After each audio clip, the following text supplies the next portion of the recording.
Olá, tudo bem? Muito boa noite para você. Nós estamos chegando, como todas as terças, quartas e quintas, em que a gente leva até você esse programa. O nome do programa é Boa Noite. Uma boa noite que a gente deseja com sinceridade para você. Tomara que o seu dia também tenha sido muito bom.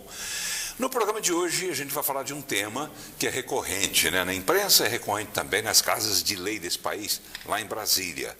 É a questão da maioridade penal. É hora de mudar a tal da maioridade penal. É muito interessante porque um jovem de 17 anos, de 18 anos, 16 anos, ele pode votar, escolher um presidente que vai decidir o destino do nosso país.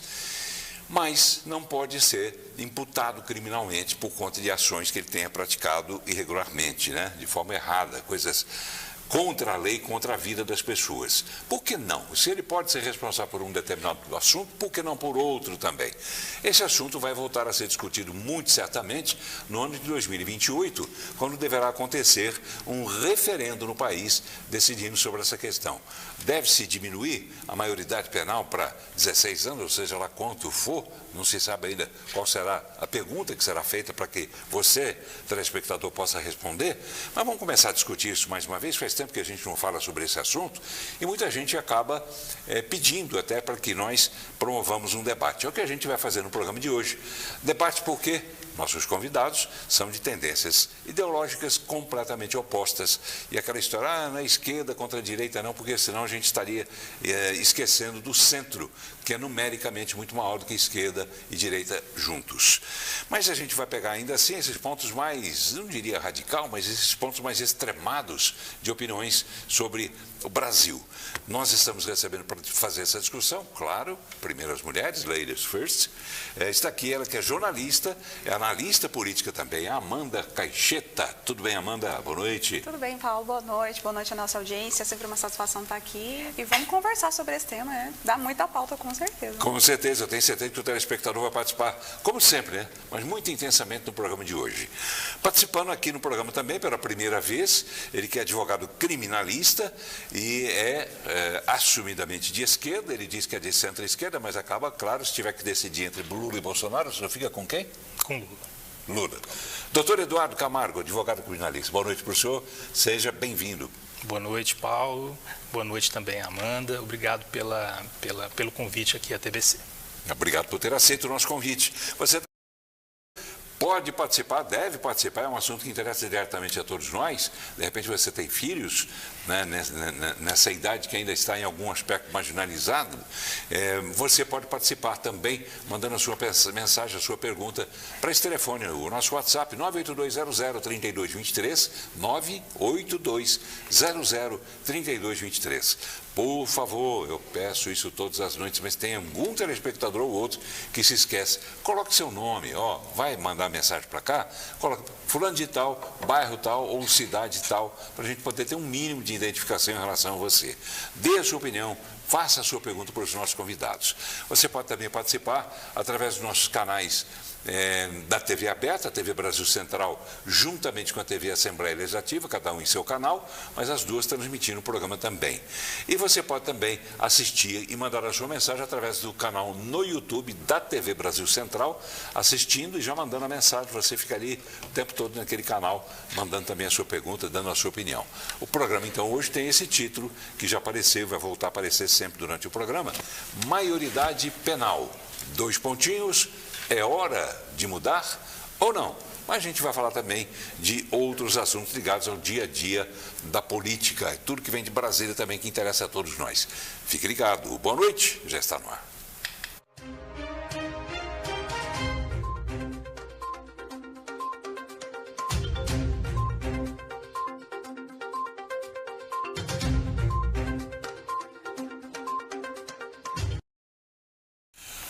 Muito bem, já estamos voltando no programa de hoje, recebendo 2 convidados para um debate. E eu quero pegar a informação que chegou agora há pouco, de um jornal, o Jornal Globo. A gente sempre dá a fonte. O título é o seguinte: Moraes, ou seja, Alexandre Moraes, declara nula decisão da Câmara dos Deputados que preservou o mandato de deputada a Carla Zambelli e ordena posse de suplente. que se pode falar sobre isso? Amanda Caixeta. Ai, Paulo, acredito que o ponto de partida está justamente na chamada que você trouxe aqui, que é, ele determinou, essa mesmo foi a palavra? Essa é a palavra empregada pelo Globo.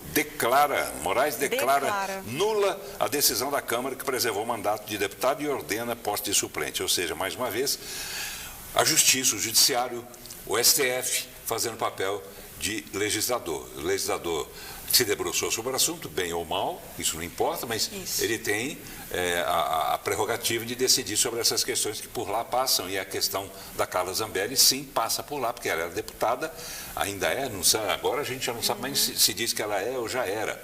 Mas, enfim, o Legislativo resolveu uma coisa e o Judiciário veio e falou negativo. É interessante que no mesmo dia em que a Câmara votou pelo arquivamento da sentença com relação a Carla Zambelli perder ou não seu mandato, houve também a votação sobre a cassação do mandato do Glauber Braga, que é o deputado do PSOL do Rio de Janeiro, que agrediu uma pessoa, que chutou um ser humano, ele um deputado federal, usando de todo o seu aparato, a sua estrutura, paga com o seu dinheiro público para fazer esse tipo de atrocidade. Não respeita o divergente, não respeita a opinião alheia, inclusive ele próprio usurpou a mesa diretora, se sentou à mesa lá do presidente, disse que não ia levantar, causou todo um alvoroço na Câmara, tem umas imagens horrorosas lá, ele fez todo um tumulto.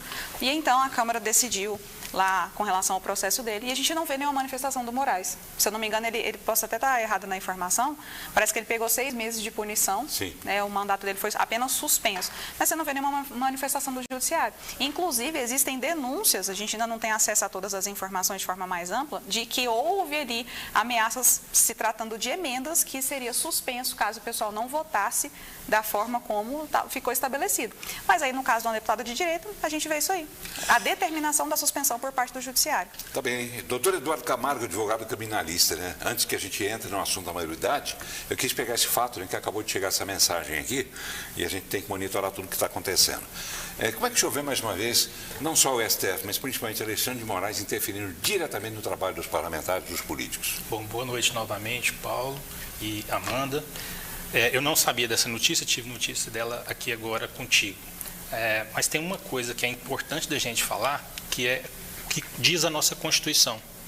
Nossa Constituição fala que uma das situações, né, para a perda do mandato é uma condenação transitada em julgado, condenação criminal, com trânsito em julgado, que indubitavelmente pode ser, se a gente vai entrar no mérito se era para ser condenado ou não, é outra coisa, mas indubitavelmente ela foi, essa deputada, né, a Carla Zambelli, ela foi condenada em uma decisão judicial com trânsito em julgado, ou seja, que não cabe mais recurso.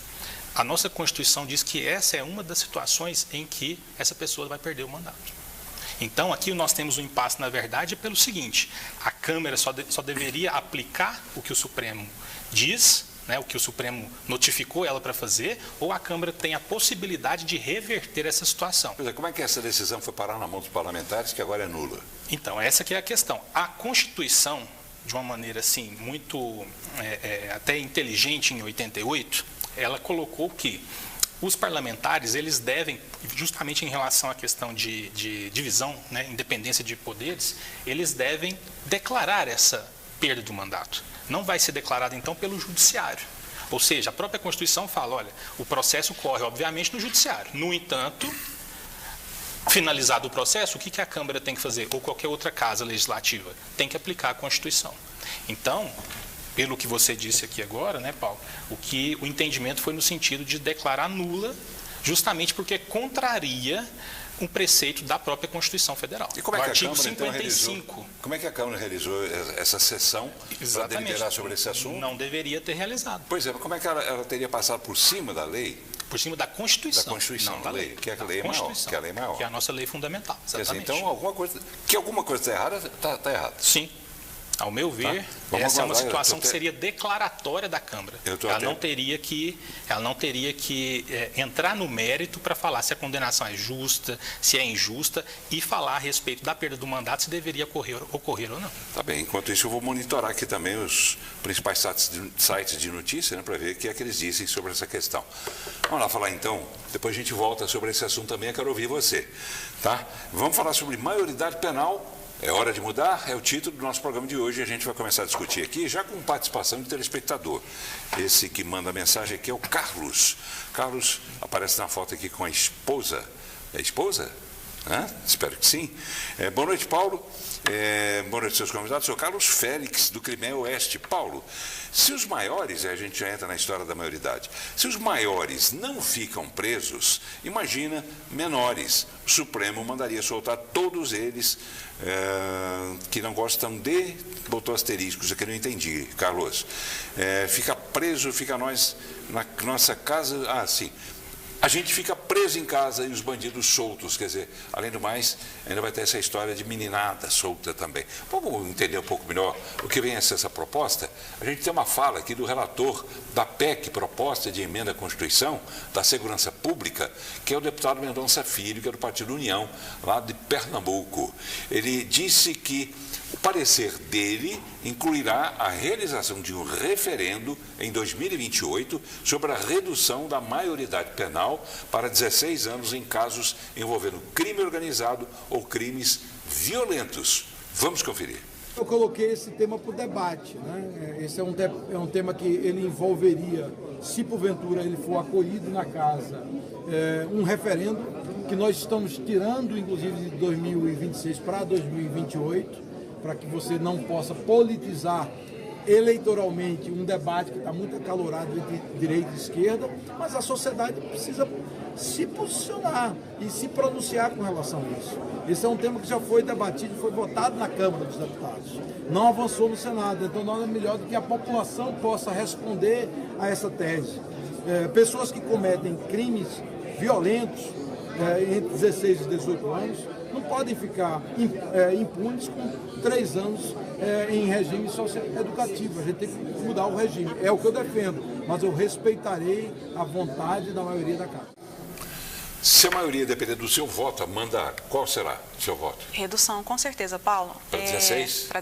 Talvez a gente pode conversar até para menos, né? Se eu não me engano, em 2017 nós tivemos uma tragédia aqui no estado de Goiás, onde um adolescente, à época, eu não lembro se ele tinha 14 ou 13 anos, entrou numa escola em Goiânia e assassinou alunos. Eu não lembro se ele tinha 14 anos mesmo.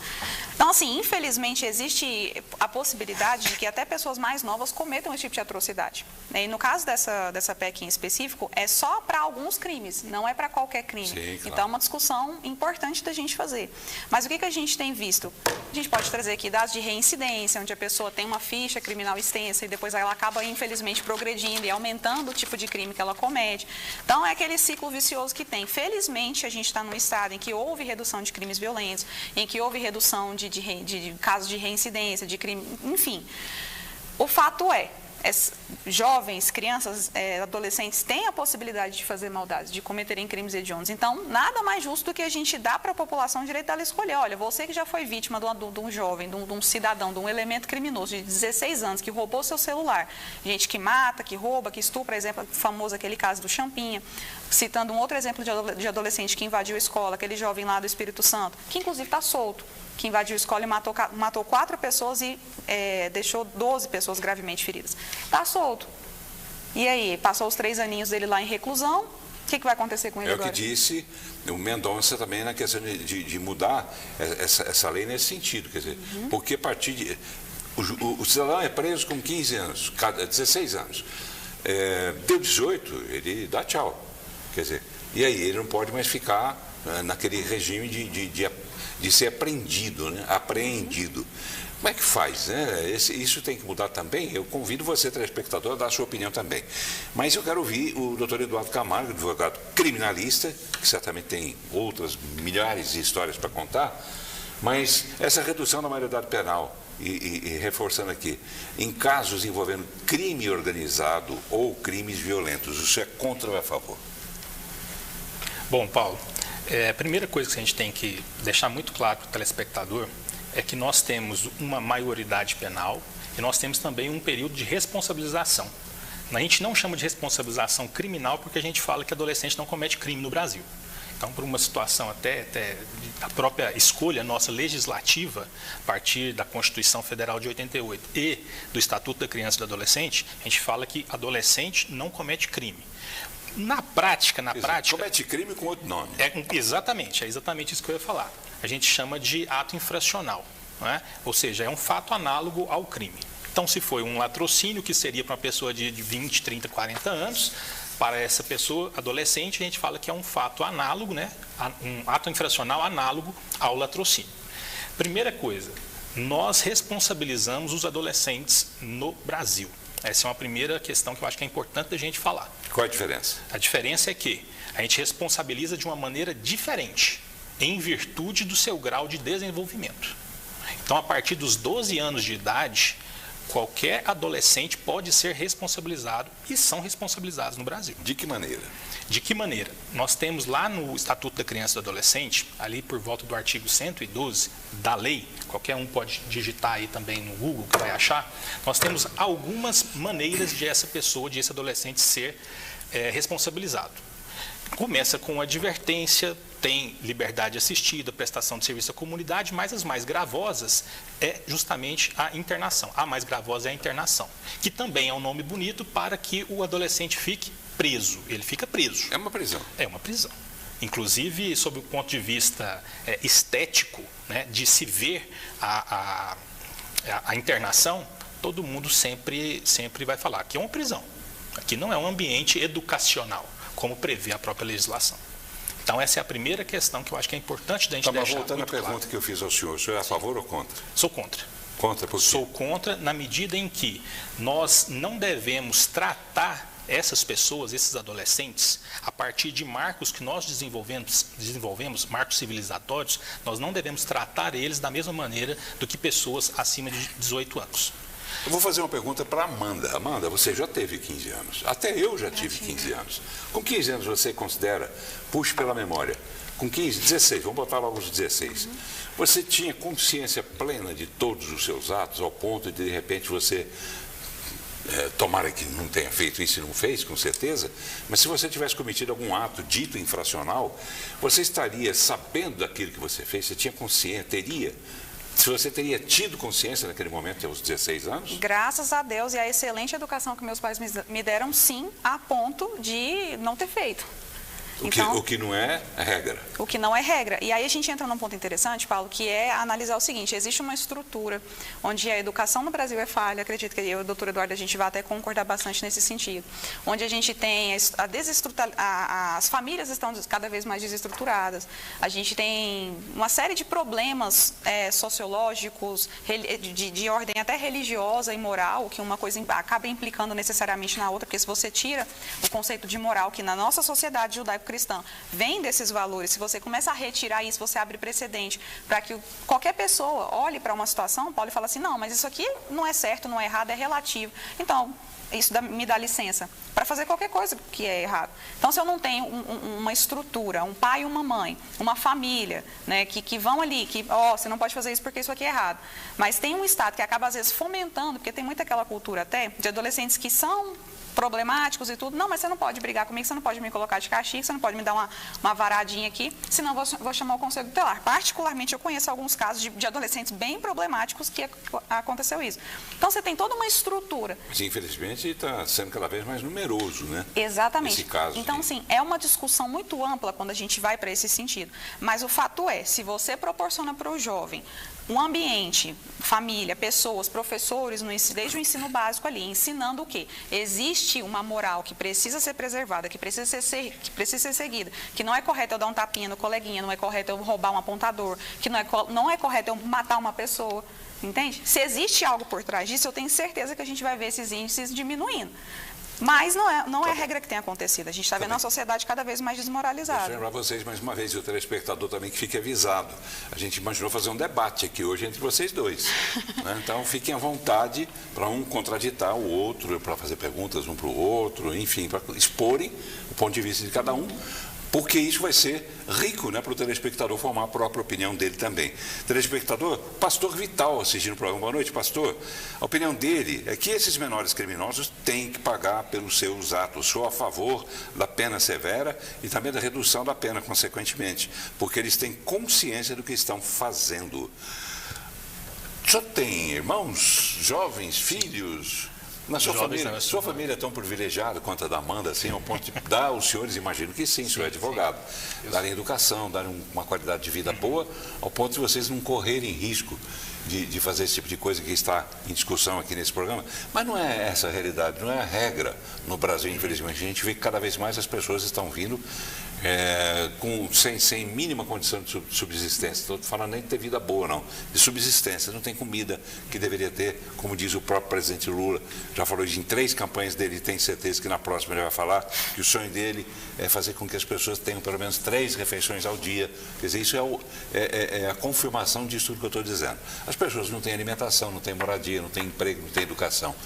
O que é que vai ser desse país, então? Vai se reduzir cada vez mais essa maioridade penal, quer dizer, 16 já não vai ser apenas para aqueles crimes que a gente citou aqui, aqueles crimes mais graves, vai ser para qualquer tipo de crime. Que futuro, como advogado, o senhor vê para esse Brasil, tomando por base os jovens com a educação que nós vemos nos dias de hoje? Paulo, essa é uma situação, como já dito pela Amanda e também abordada pela sua pergunta, estrutural, de fato. É uma situação macro, né? É algo que, com uma resposta curta, direta e com uma frase de efeito, a gente não vai conseguir sanear ela. Essa é a primeira coisa que a gente tem que deixar muito claro, né? Eu, uma vez, em certo momento durante a faculdade, eu fui estagiário de um juiz que ele dizia o seguinte, às vezes a frase não é nem dele, mas ele falava o seguinte, para toda questão complexa, nós temos uma resposta rápida, certeira, objetiva e é uma frase de efeito. E é também uma resposta errada. Ou seja, sempre quando a gente tem uma temática como essa, a gente de fato tem que ir na estrutura da sociedade. E sobre isso, eu acho que não isenta, né, de modo algum, a gente não tem também que só divergir, né, falando aqui com a doutora, com a Amanda. Então tem pontos, obviamente, de convergência, concordo com ela em gênero, número e grau a respeito da fala dela. Bom, a respeito você falou então, sobre a questão de uma solução para esse problema, porque o Brasil não vai mudar da noite para o dia. Sem dúvida alguma. Então só vai piorar. Essa é uma questão constatável. Só vai piorar. Entendeu? Agora, indo para a nossa temática, o que isentaria a gente mudar a nossa Constituição, a nossa lei, etc., né, para esses casos e um dia depois, um adolescente de 15 anos, 11 meses e 29 dias pegar por ter acesso, né, e aí pode ser por N situações, mas ter acesso a uma arma de fogo e ir até um CMEI e descarregar lá, matar 30, 40 jovens. O que vai acontecer no dia após? O senhor que é advogado explica para a gente. Então, aí eu vou falar. Nós vamos entrar no mesmo ciclo vicioso, no sentido de falar, olha, essa pessoa, ela tinha que responder como os outros. Só que ela, pela lei, ela vai ser ainda inimputável. E o que nós vamos fazer? Nós vamos reduzir novamente. E assim vai sendo. Então, se a gente for parar para pensar nessa situação de quando que uma pessoa, uma criança ou um adolescente pode vir a cometer um fato grave, nós não vamos ter idade mínima para uma responsabilização criminal. Daqui a pouco a criança, quando sai da barriga da mãe, já pode ser responsabilizada. Já pode ser responsabilizada. Vamos chegar a esse ponto, Amanda? Acho que não, até claro porque não, a gente Mas tem... cada vez mais vai ter que se reduzir essa maioridade, porque a meninada que mora, por exemplo, num ambiente em que o crime é coisa corriqueira, como a gente vê, por exemplo, nas comunidades, né, nas favelas do Rio de Janeiro, as pessoas que nascem ali, o exemplo para elas é aquele que anda com fuzil, aquele que assalta, que mata, quer dizer... Eu quero trazer 2 situações, Paulo, rapidamente aqui para a audiência. Eu acredito que é um ponto que talvez eu e a doutora a gente vai concordar novamente. Estava esperando um debate e a gente está concordando bastante hoje. Vocês estão bem que é o seguinte, combinados. Primeira coisa, com relação, você citou bem aqui, sobre a questão do Rio de Janeiro. A gente tem tido muitas notícias sobre como o crime organizado tem dominado muitas áreas no Rio. E eu quero citar o exemplo aqui do vereador Satier, lá do Rio de Janeiro, o vereador do PL. Ele mesmo já contou em várias ocasiões que ele é uma pessoa que cresceu numa comunidade e, infelizmente, ele teve irmãos que se perderam para o tráfico, ele teve até irmãos, se eu não me engano, que foram assassinados. Então, a família dele passou por esse processo que você narrou muito bem aqui, Paulo. Entretanto, ele é uma pessoa civilizada. Ele escolheu não fazer aquilo. Ele escolheu não seguir o caminho que os irmãos dele seguiram. E outro exemplo também para trazer para a audiência, para a gente pensar a respeito, quando a gente fala que existem sim, infelizmente, muitas famílias que às vezes a pessoa tem que escolher a refeição, inclusive os meus pais passaram por isso. Graças a Deus eu não precisei passar, mas os meus pais passaram por isso. Às vezes as minhas avós, meus avós precisavam escolher. Eles iam comer ou ia dar comida para os filhos? Mas e o doutor falou aqui sobre a questão de porte de arma, às vezes a criança tem acesso. Naquela época era comum comum. Na época dos meus avós, por exemplo, era comum as pessoas terem armas. Ainda não era proibido o comércio para cidadãos honestos de bem, né? Hoje em dia é só bandido que tem acesso, né? E isso não fez com que, graças a Deus, nenhum dos meus tios, meus pais se tornarem bandidos. Pessoas que passaram fome, que passaram dificuldades financeiras, mas eles tinham uma coisa, Paulo. Eles escolheram ser pessoas honestas. Por quê? Porque tinham princípios familiares. Então, o meu ponto aqui é que a gente precisa voltar a fortalecer a família. Voltar a fortalecer a soberania dos pais com relação à educação dos seus filhos. Como é que isso pode acontecer? Isso pode acontecer e pode parecer um discurso fundamentalista religioso, mas eu vou repetir, se você retira valores e princípios que têm o fundamento judaico-cristão, você tira e abre brecha para qualquer coisa. Porque o que diz? Por que você não mata? Porque tem um fundamento cristão que diz que matar é pecado. Existe uma consequência se você fizer isso. Mas hoje em dia não tem. Não tem mais aquela consciência nem do ponto de vista religioso e nem do ponto de vista legal. Até porque o que mais se vê aí são relatos do Brasil afora de pessoas que matam, que roubam, que estupram, cometem, infelizmente, uma série de crimes e não acontece nada. Né? A gente está trazendo, inclusive, a questão da redução da maioridade penal justamente por isso. E até um argumento, pessoal, eu vi o pessoal da esquerda trazer, mas vai abrir precedente, vai diminuir cada vez mais. Mas se a gente não fortalecer a estrutura da família, a consequência inevitável, infelizmente, pode acabar sendo essa. Lá correndo, eu vi telespectador, o Carlos Félix, que já fez uma pergunta agora há pouco, ele faz uma para o senhor. Ele diz o seguinte, o senhor tinha que ver a Constituinte dos Estados Unidos. O menor lá é condenado à morte ou a pena perpétua.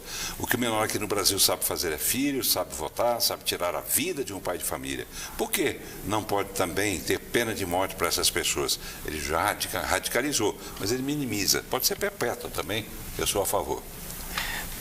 Diz ele. Minimizou muito, hein?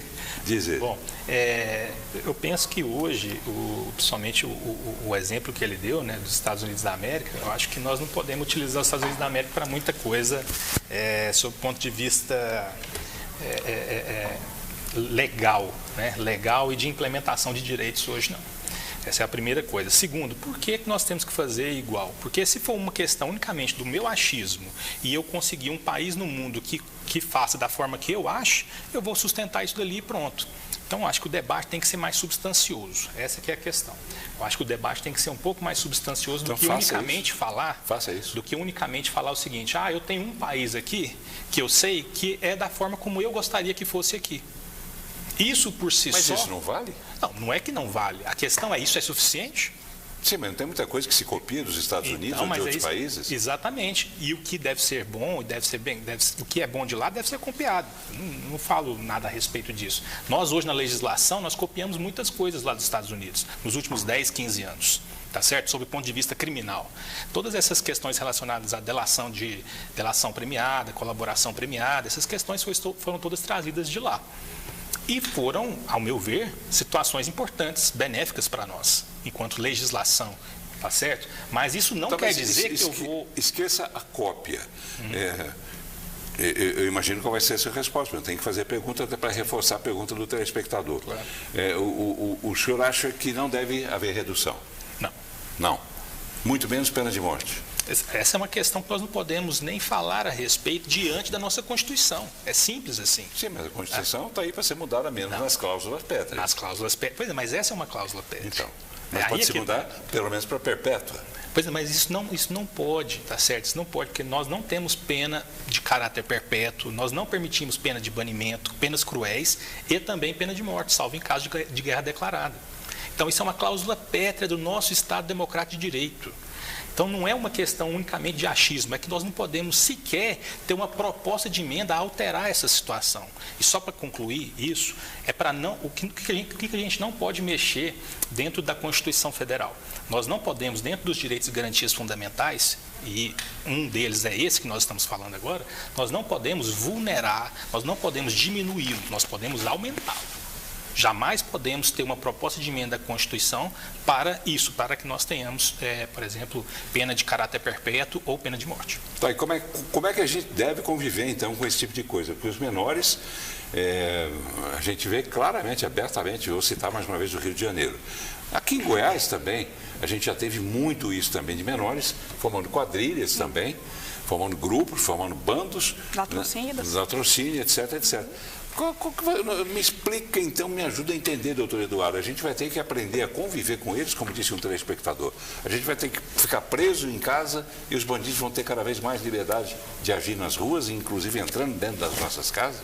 Primeiro, essa questão, quando a gente fala menor, só para pontuar essa situação, porque eu fiz uma pesquisa a respeito desse termo. Esse é um termo que já está batido para nós, sob o ponto de vista, inclusive, legal e constitucional, há 35 anos. As únicas áreas ainda que a gente continua falando esse termo menor é na área jurídica, parcela do jornalismo, principalmente o pessoal que mexe com jornalismo mais sensacionalista, e a área... Não é o nosso caso. Não é o nosso caso. Não é. Mas quando eu falo isso também, é uma coisa que a gente aprende, e a Amanda é jornalista, sabe disso, é uma coisa que às vezes até a gente sente dificuldade de entrevistar advogados, porque eles naturalmente falam o juridiquês, aquele palavreado que ninguém entende. E a gente aqui, ao contrário, a gente fala a média, entendeu? Da classe A com a classe Z.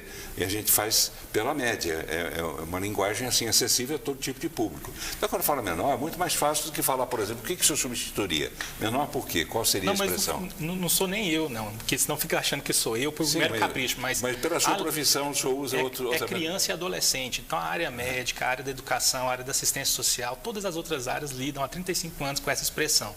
Criança e adolescente. E se não mudou até agora, não vai mudar nunca. Para nós. Eu creio que sim, mas nós somos, principalmente, aí eu falando da minha área, que é a minha área jurídica. Mas a gente é obrigado a traduzir o juridiquês, a minha área é coisas difíceis. Né? A minha área é mais conservadora, ela é caudatária de muitas coisas. Então, assim, ela realmente vai ser a última a mudar.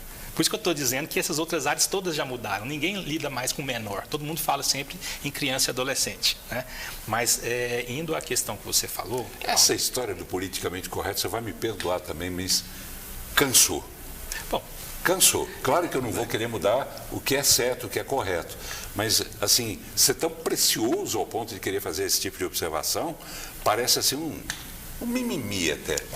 Desculpe, é coisa da sua profissão. Como eu tenho que preservar para as coisas da minha profissão também. Exato. O senhor tem o seu linguajar lá dentro do fórum, nós temos outro linguajar aqui na casa das pessoas. Sim, exatamente. Mas lá não também é a casa das pessoas. Mas o que tem que pensar, essa história, maioridade penal, vai mudar, não vai mudar, a gente está fugindo pela semântica e não está chegando a lugar nenhum. Vamos lá. É hora de mudar? Vou repetir a pergunta para você, telespectador, também ajudar a responder, e vou passar para a Amanda, até dar uma amenizada nisso, Amanda. É hora de mudar ou não é hora de mudar? Com certeza, Paulo. Aqui defendendo o ponto de vista conservador da sociedade, eu entendo que a gente tem que olhar para o que deu certo. Eu prefiro, por exemplo, olhar para países como Israel, Suíça, Alemanha, a própria França, que sempre historicamente teve um viés mais à esquerda ali pós-Revolução Francesa. Também tem, se eu não me engano, 13 anos para determinado tipo de crime lá e também tem uma pena diferente com relação aos infratores até 17 anos. Mas, ou seja, tem uma redução mínima. Coreia do Sul, Japão. O que esses países têm em comum, para você que está nos assistindo? Uma boa segurança. Né? Quer dizer que é perfeito? Quer dizer que é o ideal? Não, no próprio Estados Unidos há estados em que não existe a idade mínima e há estados em que é escalonado, né? 12, 13, 14 e aí por diante. Mas o que tem em comum? Estamos falando de Brasil. E o que tem em comum? Por que eu estou trazendo esses dados? É para a gente observar o que deu certo. O que esses países têm em comum? Uma boa segurança. O que faz o Estado de Goiás, juntamente com o Estado de Santa Catarina, se destacarem com relação à segurança pública? Uma boa atuação do poder público. São polícias fortalecidas, é um governo que fomenta isso, que dá a devida atuação, que permite que o crime seja combatido, que estabelece ali, tenta pelo menos, né, porque aí a gente ainda está no Brasil, mas tenta estabelecer um critério punitivo de leis quando necessário e que também, ao mesmo tempo, tenta fortalecer famílias. E vai voltar naquele ponto que eu trouxe, Paulo. Não é só porque a pessoa, às vezes, é mais pobre ou é mais rica, porque a gente também tem crime do colarinho branco, mas é você fortalecer aquilo que funciona. As famílias, historicamente, quando a gente tem um processo na história onde as famílias são fortes, o que acontecia? Crianças eram Se elas cometiam uma coisa ruim, um latrocínio, um homicídio, enfim, um estupro, criança, adolescente, enfim, tem que responder por aquilo. Claro. Vamos lá. Telespectadores, agente Carlos Daibert, de Pilar de Goiás, um abraço para você. E ele é lotado na comarca de Itapaci desde 2002, está acompanhando o programa. Obrigado, viu, Carlos? Um abraço para você. Eu vejo que todos os dias você está aí firme, né, na audiência aí e participando também. Boa noite. Cadê aqui? Deixa eu pegar, está lá embaixo essa mensagem. Boa noite, Paulo e convidados. Maioridade penal passando da hora de mudar, igual a outros países. Quem mandou esse recado foi Célia Queiroz, de Itaguari. Interior também participando. Obrigado a vocês do interior também. É importante a gente saber que o programa está chegando até vocês e vocês estão se interessando em ver o programa. Boa noite, meu amigo. Mais um que não colocou o nome. Vamos lá, buscar lá em cima no perfil. Aparecido Borges Machado. Ele disse o seguinte: boa noite, meu amigo, boa noite, Aparecido. Eu já tinha falado nisso há muito tempo. Eles mudam tudo e só não muda essa bendita dessa lei. Mas como Deus é maior, ouviu minhas orações e tem que ser a partir de 14 anos ou no máximo 16 anos, a opinião desse telespectador. Lembrando que a gente está fazendo essa discussão em cima da possibilidade de um referendo que pode vir a acontecer no ano de 2028, dentro dessa PEC que está discutindo a questão da segurança e deverá ser proposta dentro dessa discussão também para o ano de 2028. Boa noite, Paulo. Ramiro Bessa, mensagem do Ramiro. Não foi só uma vitória da Carla Zambelli, não, mas acima de tudo foi uma vitória do parlamento contra os desmandos do todo-poderoso Alexandre. Ramiro Bessa, esse telespectador, e as mensagens não param de chegar e a gente tem até dificuldade em ir abrindo. Boa noite, sou Ivani, parabéns por trazer essa moça, Amanda, moça da direita, Amanda, sempre muito eloquente, gosto muito de ouvir você. Obrigada. Diz essa telespectadora aqui. A Divanir só respondeu o seguinte, aquela pergunta que a gente faz nas linhas de transmissão, a gente manda, né, para a internet. Esse telespectador aqui, que é também não colocou o nomezinho dele, a Divanir, ela. A Divanir Nolasco só escreveu assim: verdade, tem que diminuir essa tal de maioridade penal também, para ver se vai colocando um pouco de jeito nesse país. Mensagem de voz eu não tenho como parar para ouvir, tá bem? Então não mande mensagem de voz, mande só mensagem de texto. Pastor Vital Jali, Carlos Carvalho. Na verdade, a idade para votar tinha que ser após os 25 anos de idade. Aí terá, ele bota aspas, maturidade. Já foi assim um tempo, né? Antes que as pessoas, as mulheres também, mulher nem votava, mas os homens também, eles só votavam a partir dos 25 anos. Isso foi mudado, não me lembro a data agora. Foi mudado não tão recentemente assim, não vai tão longe assim esse tempo. São várias as situações em que se discute a questão da idade da pessoa. O eleitor brasileiro, independente de idade, está preparado para votar? Pelé disse que não, lá atrás. Essa é uma das questões mais cruciais que a gente tem, porque é quando a gente vai efetivamente escolher os nossos representantes, né? Mas o final da sua fala foi bom. Foi boa, Paulo, no sentido de você falar. Você vai concordar comigo? Não, no final da sua fala, porque você diz independente da idade. Porque a questão, será que é só realmente a gente aumentar, agora sobre outro aspecto, sobre o eleitoral, sim, né? Será que a questão é só a gente aumentar para 25? Claro que com o passar do tempo, a nossa maturidade, né, ela vai chegando de uma maneira mais corriqueira, né, para todo mundo. Claro que tem gente que a gente vê com 35, 40, 50 anos que a maturidade não chega. Nós temos isso sempre. Tem. Mas, de um modo geral, o tempo e a sabedoria, ela vem caminhando com o passar dos anos. Então, eu vejo que essa situação de 25 anos, eu já acharia que é muito. Eu acho que deveria, agora a minha opinião a respeito, deveria ser 18 anos.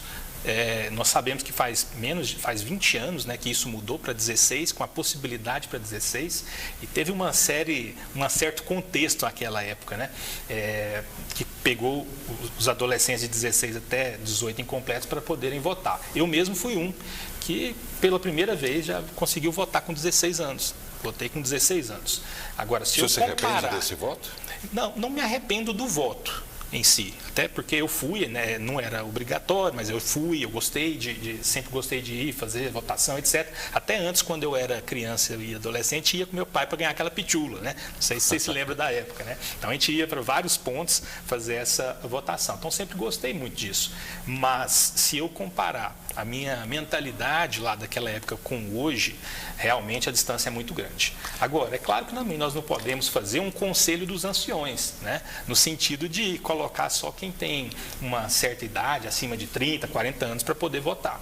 Eu penso que com isso a gente vai inibir grande parte da juventude de, primeiro, estar no parlamento, segundo, de poder realmente efetivar a cidadania. Tá bem, até porque a população brasileira está ficando cada vez mais velha, né? É isso. Clésio Cunha, boa noite, Paulo, boa noite, Clésio. O que falta são boas escolas, boa educação, lazer, esses políticos que só ficam dando migalhas para o povo. O que falta é cadeia e cadeia perpétua para os corruptos. E ele tem a seguinte opinião que vai contra aquilo que você disse, o Clésio. O ambiente em que a pessoa... Não, vai contra não, é a favor. Eu acho que a gente vai concordar. Vai ao encontro, não vai de encontro, não. O ambiente em que a pessoa vive é tudo.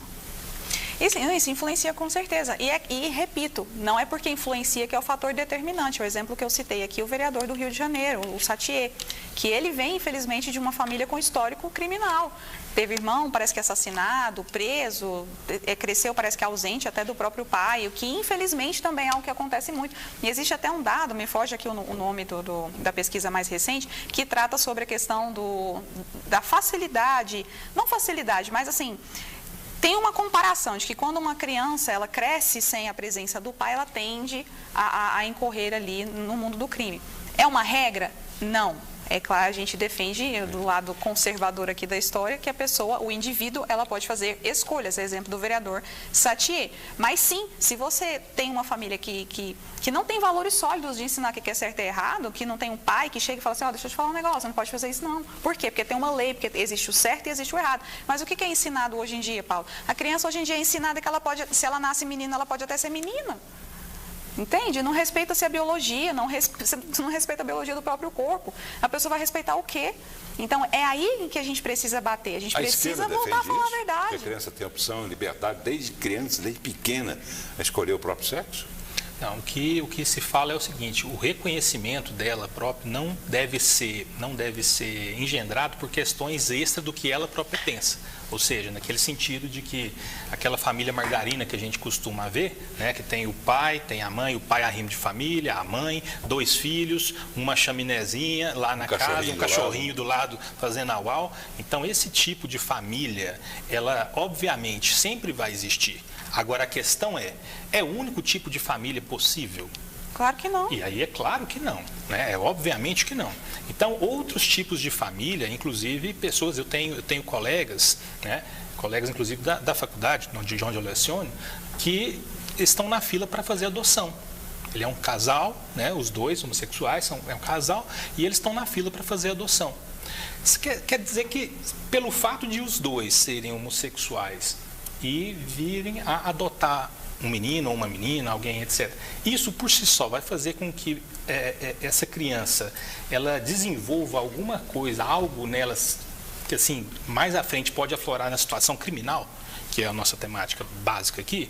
Ao meu ver, não. E nós não temos nenhum dado a respeito disso. Mas temos dados que apontam que a criança criada, normalmente sem a ausência do pai, pode se entender. Sim, a gente não está falando aqui sobre a orientação sexual de ninguém. Exato. Estamos falando o quê? Famílias precisam ser fortalecidas. Que se a criança é criada pela avó, pelo tio, pela família dela, ela precisa ser orientada. Se você não tem orientação, a criança pode... Deixa eu só pedir uma coisa aos senhores. Não vai ter certo e errado. São 44 minutos já foram de programa. Vamos correr? A gente tem 15 minutinhos só para encerrar o programa. Deixe-me atender telespectadores aqui também. José Divino, de Trindade. É uma pergunta que ele faz ao senhor. No tempo atual, fica difícil debater certos assuntos com o pessoal de esquerda, diz ele. Eu sou a favor da redução da pena, sim, redução de maioridade. E diz o seguinte, aí é uma oportunidade para o senhor, inclusive, responder a ele, José Divino, de Trindade. Esquerda defende coisas absurdas. É assim mesmo? O senhor defende coisas absurdas? Olha, José Divino, obrigado pela pergunta. A questão aqui é muito importante. Por quê? Eu não entendo essa situação hoje, não entendo como correta essa situação hoje maniqueísta do 0 ou 1, do 8 ou 80 que nós vivemos hoje. Inclusive, eu acho que isso é um sintoma muito grave, de que qualquer situação que a gente discorde do outro, você vai encaixar essa pessoa em outro espectro ideológico e isso por si só vai fazer com que inviabilize o debate. O bom debate é aquele que você vai, primeiro fazendo, obviamente, leituras, você vai tendo reflexão sobre aquilo, você vai tendo informações, só que mais do que isso, né? Mais do que isso, você tem que estar disposto a ouvir o outro, de uma maneira sincera, de uma maneira aberta. Não quer dizer que você vai mudar de opinião, né? Mas que você tenha, pelo menos, que dar para o outro a chance de ele expor os seus motivos. Agora, quando fala isso a respeito de coisas absurdas, eu, pelo menos, não. A mim me parece que eu não defendo coisas absurdas, tá certo? Tá bem, vamos lá, mais telespectadores. Odair, do setor Negrão de Lima, é a favor da redução da maioridade penal. E tem uma pergunta para o senhor também. Ele quer saber a diferença. Qual a diferença, doutor, de um assassinato cometido por uma pessoa adulta de um assassinato cometido por um adolescente? Então, já que não há diferença, ele imagina que o senhor vai dizer que não tem diferença, porque em ambos os casos houve morte, então por que tem que haver diferenciação das penalidades? Ele arremata dizendo, nunca que vou concordar com isso. Ótimo. Eu esqueci o nome. Odair. Odair, obrigado pela pergunta. De fato, o resultado naturalístico é o mesmo, né? Seja uma pessoa com 18 anos, seja uma com 17, 11 meses e 29 dias, as duas podem praticar o mesmo fato no sentido de que o resultado vai ser o mesmo, a morte de alguém. No entanto, nós, por escolha legislativa e por padrão civilizatório, nós temos diferenciação entre as pessoas. Qual o sentido de diferenciação aqui? O sentido de diferenciação aqui é o de responsabilização. Isso não quer dizer que a pessoa com 17 anos não vai ser responsabilizada. E aí eu posso dar um relato rápido. Mas por que penas diferentes? As penas são diferentes porque a situação da pessoa de 17 anos é diferente. Esse é o próprio princípio da igualdade. Temos que tratar os iguais igualmente e os desiguais na medida de sua desigualdade. Os desiguais nós temos que tratar desigualmente. Mas em que esse adolescente, para atender uma sugestão do senhor, uma vontade do senhor, em que o adolescente é melhor ou pior do que um adulto? Não, ele não é melhor ou pior, mas ele tem uma condição própria de desenvolvimento físico, psíquico, moral, né? Todo esse desenvolvimento dele é diferente. E nós temos, inclusive, vários marcos, sob o ponto de vista jurídicos internacionais, que dizem nesse sentido. Então, a redução da maioridade, nós temos, inclusive, a Unesco falando isso desde 2015, porque esse tema ele vem sempre, né? Sim. Principalmente quando, chegando próximo ao ano eleitoral, ele sempre vai ser debatido. A Unesco fala que é contra, né? Justamente porque isso inviabilizaria os instrumentos internacionais de controle. O André Luiz do Jardim Alvesse é a favor de que os adolescentes, para atender o senhor, sejam responsabilizados por atos de forma severa, por seus atos de forma severa. Pois se não tem condições, como disse o senhor, por não saberem o que estão fazendo, também não poderiam votar, porque, por analogia, também não saberiam o que estão fazendo na hora de votar. Concordo, por isso que eu falei que para mim tinha que ser 18 anos para votação. Esse é o meu pensamento. Eu sei que a legislação hoje não é assim. A legislação hoje considera que a partir de 16 a pessoa facultativamente pode votar. Não é? Mas para mim teria que ser a partir dos 18 anos. O que levou o senhor a votar aos 16, quando não era obrigatório? O que levou? O fato de participar. Curiosidade. Não, participação. Porque, como eu disse, até antes disso eu já votava naquele modo que era... Enfim, eu não lembro, a votação mirim, enfim, algo nesse sentido, né? Uma coisa simulada. Isso, uma coisa simulada, né? Que os pais levavam, né? Então eu sempre gostei desse tipo de participação. Parabéns ao programa, em especial esse advogado nota 10. Quem disse isso? Gleiques Ramos. Obrigado, Gleiques. Tá vendo? O programa é bom e democrático por causa disso. A gente lê a mensagem do telespectador que pensa de um jeito e do telespectador que pensa de outro jeito também. Gleiques Ramos, do Conjunto Veracruz 2. Bom, vamos mudar de assunto um pouquinho, porque o programa está quase terminando, mas um fato que eu tenho certeza, né, que vai ser discutido ainda durante muito tempo Porque de um lado provoca, do outro lado também provoca. E Lula gosta, né, de soltar umas frases assim que, né, criam polêmica. Ele afirmou, por exemplo, durante uma entrevista para o programa da TV Alterosa, lá de Minas Gerais, que ele é primeiro, que ele, são duas coisas. Eu vou pedir para os senhores serem bem rapidinhos para a gente ganhar tempo. Primeiro, ele vai decidir ainda se veta ou não aquele projeto de lei da dosimetria, quando o texto chegar à mesa dele. Vamos ver o que ele próprio disse. Eu não gosto de dar palpite numa coisa que não diz respeito ao Poder Executivo. É uma coisa pertinente, sabe, ao Poder Legislativo. Eles estão discutindo, tem gente que concorda, gente que não concorda. Ele foi condenado a 27 anos e 3 meses de cadeia, sabe, porque ele tentou fazer uma coisa muito grave. Ele não fez brincadeira. Ele tinha um plano arquitetado para matar a mim, matar o Alckmin, matar o Alexandre de Moraes. Ele tinha um plano para explodir um caminhão, sabe, no aeroporto de Brasília. E ele tinha um plano de sequestrar o poder, já que ele perdeu as eleições. Então, veja, o Congresso Nacional, tá, a discussão agora vai para o Senado, sabe? Vamos ver o que vai acontecer. Quando chegar na minha mesa, eu tomarei a decisão. Ok. Sabe? Tomarei eu e Deus, sentado na minha mesa, eu tomarei a decisão. Sabe? Eu farei aquilo que eu entender que deva ser feito, porque ele tem que pagar pela tentativa de golpe, pela tentativa de destruir a democracia que ele fez nesse país. Ele sabe disso. Não adianta ficar choramingando agora.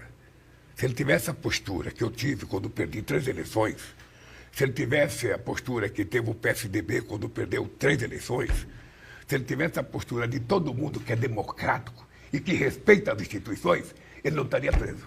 Poderia estar concorrendo agora às eleições. Amanda Caixeta. Se de repente ele tivesse os amigos certos, ele teria, vamos chamar de suspensão, né, e teria tirado ele da cadeia, como aconteceu com o Lula. Eu me surpreendo com a capacidade de hipocrisia dele, porque o próprio Lula foi anistiado pelo presidente Figueiredo. E você pode dar um Google aí e pesquisar a lista de crimes dos quais ele foi acusado, juntamente com Dilma Rousseff, José Dirceu, toda aquela quadrilha de guerrilha urbana armada, treinada lá em Cuba, União Soviética, para trazer a democracia para o Brasil? Não, para trazer a ditadura do proletariado, que era pegar em armas, fazer revolução no Brasil. Mas agora pessoas que invadiram, e de forma errada, um patrimônio público, depredaram, muito inferior ao que eles fizeram lá durante o regime militar. Essas pessoas não merecem anistia. Quem merece anistia é corrupto, é bandido, é gente que assalta a nação, que desvia dinheiro público. Aí tá tudo certo. O que mais importante é você ter os amigos certos no lugar certo, e Lula conta com essa sorte, que é uma beleza. Viu? Doutor Eduardo, daqui a pouco responde a isso também. Já vou colocar outra fala, né, do presidente Lula, que já está dizendo que ele vai esperar chegar à mesa dele essa decisão, para depois tomar a decisão dele, porque ele pode vetar integralmente ou em partes essa decisão.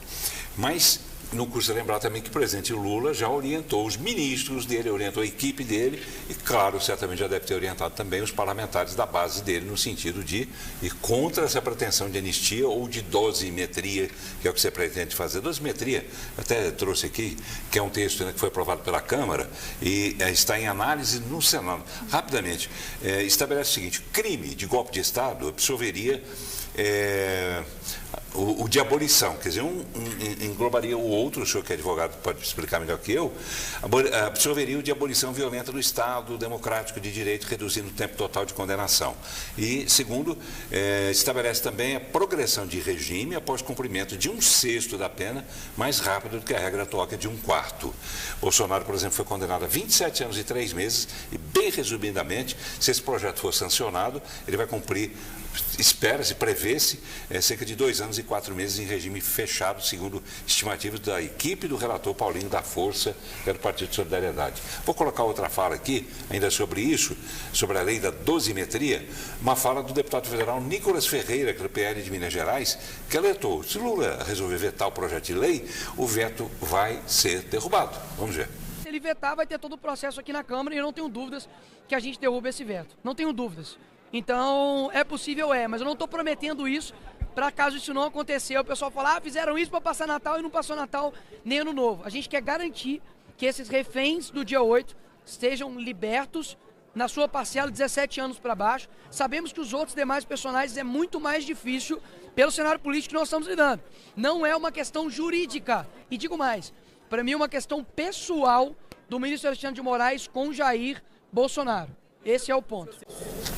Muito bem, agora, doutor Eduardo Camargo, bem rapidinho, por favor, que a gente já está com o tempo quase esgotado. Tá. Comente, por favor, Lula e comente Nicolas. Tá. Sobre dosimetria. Em relação a, vamos lá, a dosimetria. Ao meu ver, a dosimetria foi feita de maneira equivocada. Para mim, como está no projeto que os dois crimes relacionados ao Estado Democrático de Direito, um absorve o outro. E isso gera o que, no final das contas? Uma pena menor. Então, ao meu ver, a dosimetria que eu faria para o caso, analisando esse caso, não quer dizer que ele ia ser absolvido. É outra coisa completamente diferente.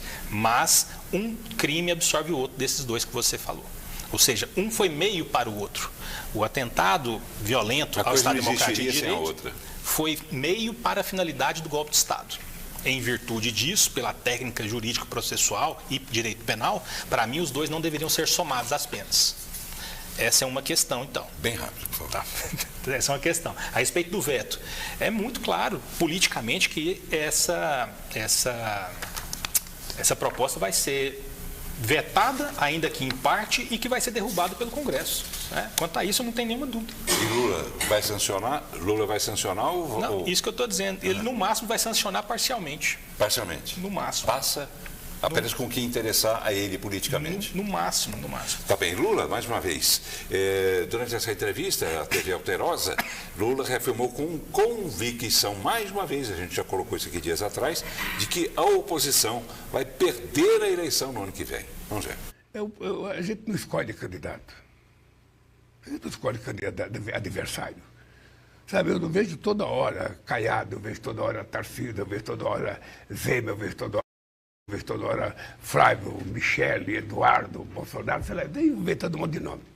Ou seja, quem inventa muito nome é porque não tem nenhum. Tá? Então eles estão em dúvida, porque eles sabem de uma coisa. Eles perderão as eleições em 2026. Eles perderão. Porque agora, eu estava dizendo no começo do ano, nós passamos 2 anos para reconstruir esse país. Esse ano é o ano da colheita. Nós estamos colhendo a melhor política de inclusão social que esse país já teve. E o ano que vem será o ano da verdade, em que o país vai se dar conta com o que está acontecendo nesse país. Amanda, bem rapidinho. Bom, Paulo, quem foi que disse, foi o Dirceu que falou que a eleição não se ganha, se conquista, se toma? Para mim, dá muito claro. Quando ele fala uma atrocidade dessa, para mim, ele está fazendo uma ameaça. Ou seja, eu tenho os meios, eu tenho os amigos, eu tenho uma justiça eleitoral, a exemplo de 2022, que está a meu favor. Então, o que impede ele de estar certo nisso aí? Simplesmente fazer acontecer. Afinal de contas, ele acusa a direita de um golpe, mas o que a gente vê é a progressão de um golpe dentro do próprio sistema do Brasil acontecer, não por parte da direita, mas a instrumentalização por parte da esquerda. Então, para mim, isso aí nada mais é do que uma ameaça. Então, é bom o pessoal da direita ficar esperto, porque, de fato, isso pode, infelizmente, acabar acontecendo, sim. Você tem medo disso? Paulo, hoje no Brasil a gente precisa ter medo. Seria porque... uma coisa tão descarada assim, a esse ponto? Não, tá escancarado. Quer um exemplo rápido? Recentemente a gente teve um ministro do STF que falou, não, somente a PGR pode abrir impeachment porque isso é precedente inconstitucional, não sei o quê. Aí a decisão dele próprio foi agora revista. Peraí. Antes era inconstitucional, agora voltou a ser constitucional, mas o que está acontecendo no Brasil? Ele disse que, a gente mostrou a fala dele aqui ontem, disse que está preservando, respeitando a Constituição. Mas antes não era inconstitucional? A argumentação não foi essa? Uma das, né? O que está acontecendo, gente? Pelo amor de Deus. Ou seja, hoje tem juristas que têm falado sobre isso. A exemplo do Marcelo Catelli, faz um excelente trabalho na advocacia do Estado de Goiás, que fica assim, olha, eu sou professor de direito, eu vou ensinar para os meus alunos uma regra que amanhã ela pode ser derrubada. É inquérito de ofício, são pessoas que são citadas em inquéritos do fim do mundo. Então, assim, que lei, que precedente. Então, para mim, isso é uma ameaça muito clara. É bom a gente ficar esperto, porque a gente está cada vez mais parecido com as ditaduras aqui da América Latina. Infelizmente, muitas delas, é claro, a gente sabe, amigas do próprio Lula. Tá bem. Você acredita em Papai Noel? Acredita em Papai Noel? Em algumas situações, sim, né? Como esta, por exemplo, na Assembleia Legislativa, realizou hoje, na manhã de hoje, um evento, a apresentação dos brinquedos, né, que foram arrecadados junto aos servidores da casa e também por parte da população que pode participar. Você vai ver na matéria de que forma. Esses brinquedos foram arrecadados durante a campanha Natal Solidário, realizada pela Assembleia. É a 3ª edição do projeto. Veja só que bonito.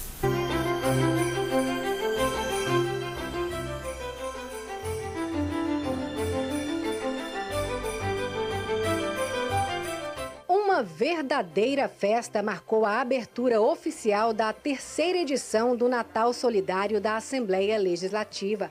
Com uma arrecadação já expressiva, o presidente Bruno Peixoto fez o lançamento da campanha. No primeiro ano foram mais de 10 mil brinquedos. No segundo ano, de igual modo.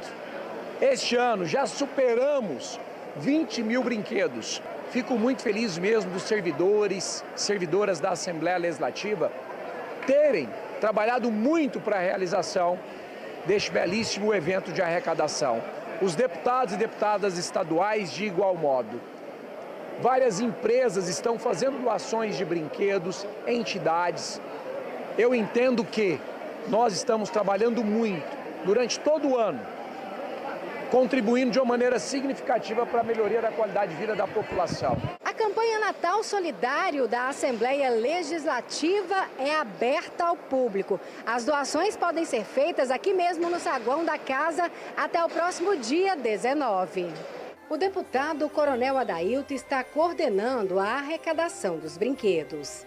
Presidente Bruno, parabéns ao senhor, parabéns pelo trabalho dos deputados e deputadas nesse ano que estamos finalizando. E aproveito a oportunidade de desejar um Feliz Natal a todas as pessoas, mas muito importante, fundamental, às crianças e jovens do nosso estado de Goiás, que não são o futuro, já são o presente e contaremos com eles sempre para sucesso e vitória no ano de 2026. Diretores, servidores e a comunidade, todos unidos com o mesmo propósito: fazer uma criança mais feliz neste Natal.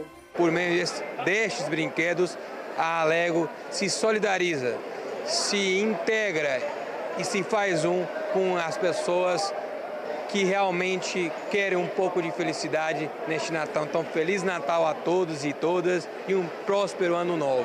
Os brinquedos arrecadados serão doados a crianças carentes de Goiânia e algumas cidades do interior. Estarei divulgando os locais de entrega de brinquedos nas nossas redes sociais.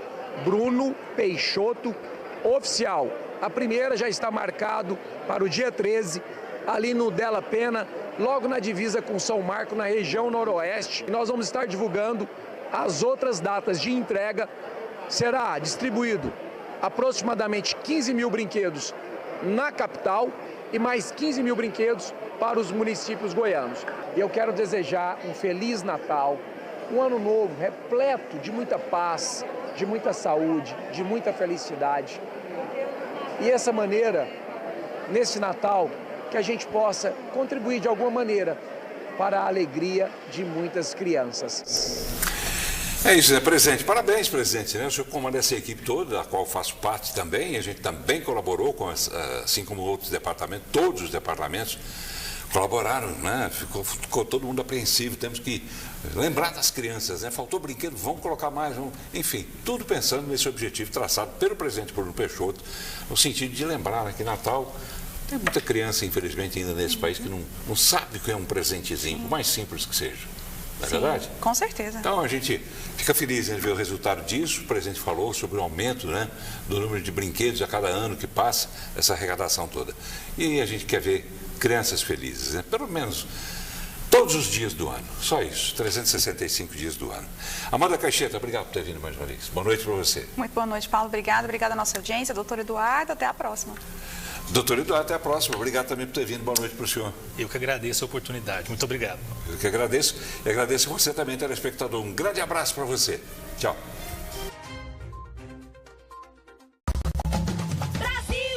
Algumas novelas parecem que nunca terminam. Brigas que tiram o foco do que o Brasil precisa. O MDB transforma trabalho em resultado. Como, por exemplo, a reforma tributária, que simplifica a tributação, deixa a cesta básica com 0 imposto, barateando o alimento. É mais emprego, é